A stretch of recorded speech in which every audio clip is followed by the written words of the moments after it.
Hey guys, and welcome back to the next episode of my reading journey. Today you're listening to the second part of The Rose of Dixie. So let's begin. One day, a person whose brief words easily could a mirror, he was so much alive, entered the office of The Rose of Dixie. He was a man about the size of a real estate agent, with a self-tied tie and a manner that he must have borrowed conjointly from W.G. Bryan, Hackenschmidt, and Harry Green. He was shown into the editor Colonel Spon's Azinerum,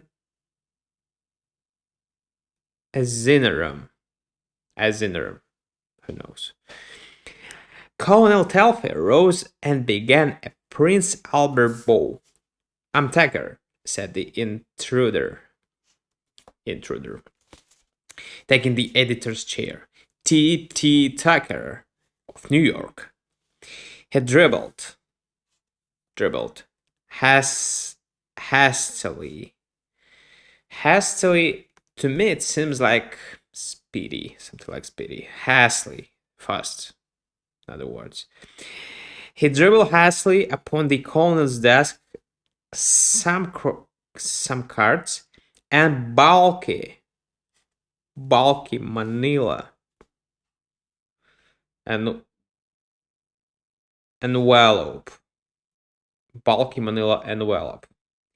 and the letter from the owners of the Rose of Dixie.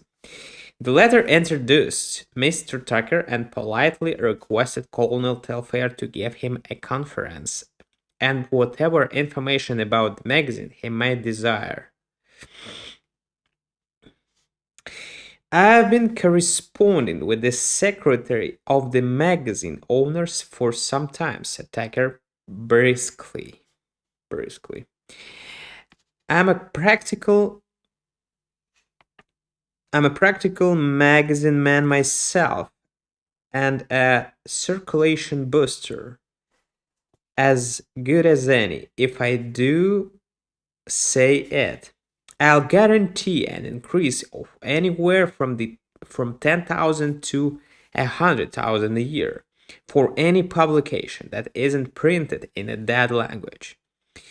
I've had my eye on a Rose of Dixie ever since I started. I know every end of the business from editing to setting up the classified ads.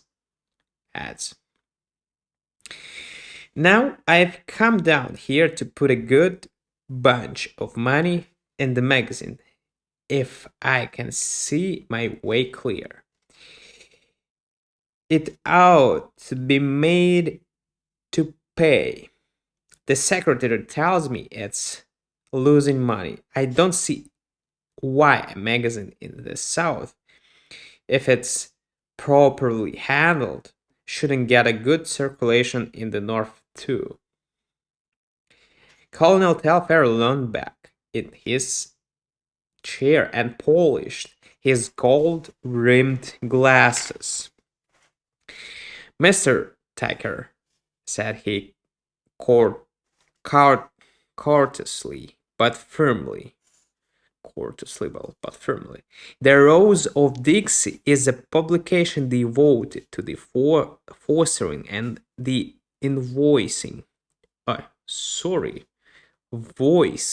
of Southern genius. Its watchword, which you may have seen on the cover, is of for and by the South. But you wouldn't object to a northern circulation, wouldn't you?" asked Tucker. "I suppose," said the editor colonel, that is customary to open the circulation at all. I do not know. I have nothing to do with the business affairs of the magazine. I was called upon upon to assume editorial control of it, and I have devoted to its conduct such poor literary talents as I possess, and whatever store of erudition. I know the word erudition, I suppose. I may have acquired. Sure, said Tucker, but a dollar is a dollar anywhere, north, south, or west. Whether you are buying codfish, gobbler peas, or Rocky Ford cantaloupes. Cantaloupes. Now I've been looking over your November number. I've been looking over your November number. I see one here on your desk. You don't mind running over it with me? Well, your leading article is all right. A good write up of the Cotton Belt with plenty of photographs is a winner anytime.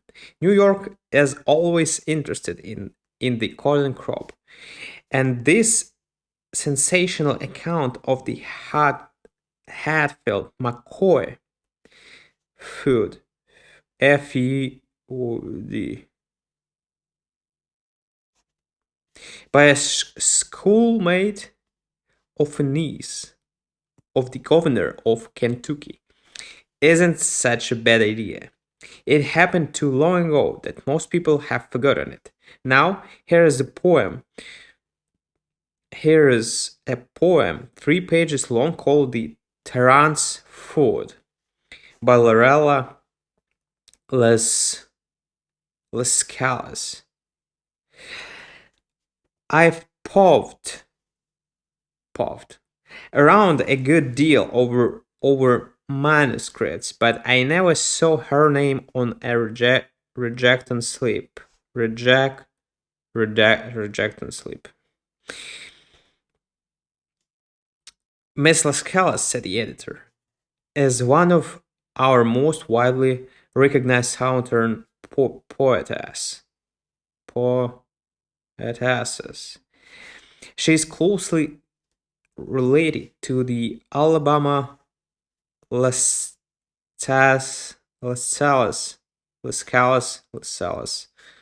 family and made with her own hands the silken Confederate banner that was presented to the governor of that state at his inauguration. But why persisted Tiger? Is the poem illustrated with a view of M&O Railroad freight depot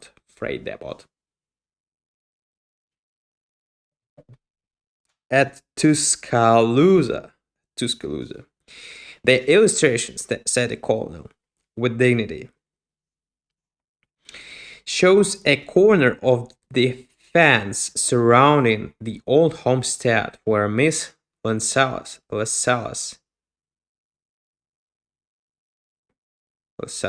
was born.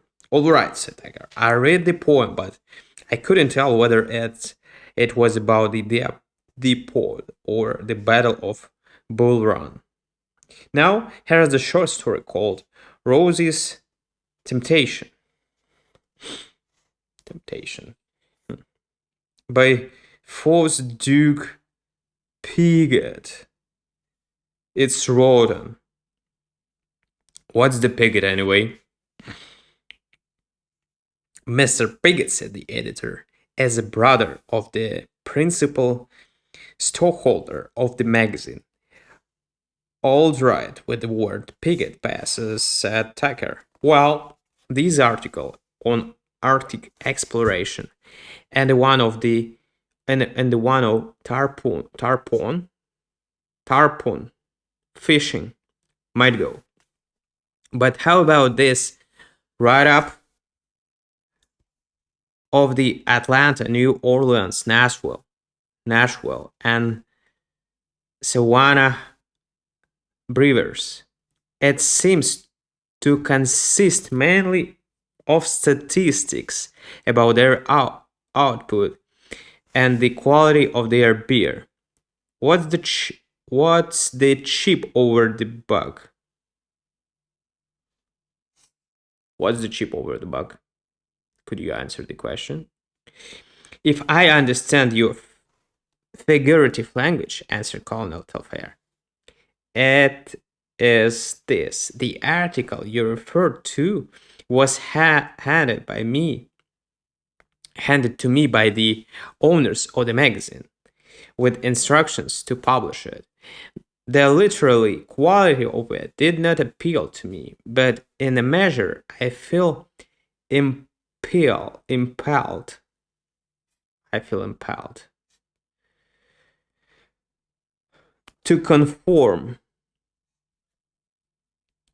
in certain matters to the wishes of the gentlemen who are interested in the financial side of the rose. I see, said Tucker. Next, we have 2 pages of selections from Lala Rook by Thomas Moore. Now, what federal prison did Moore escape from? Or what's the name of the FFV family that he carries as a handicap?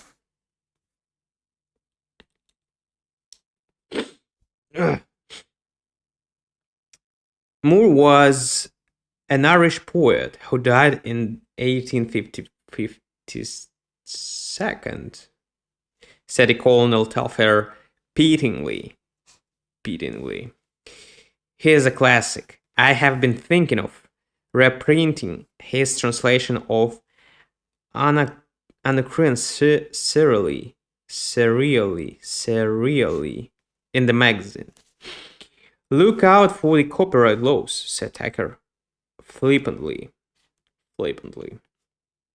Who's Bessie Belliclar, who contributes the essay of the newly completed water works, plant, and Meledruel.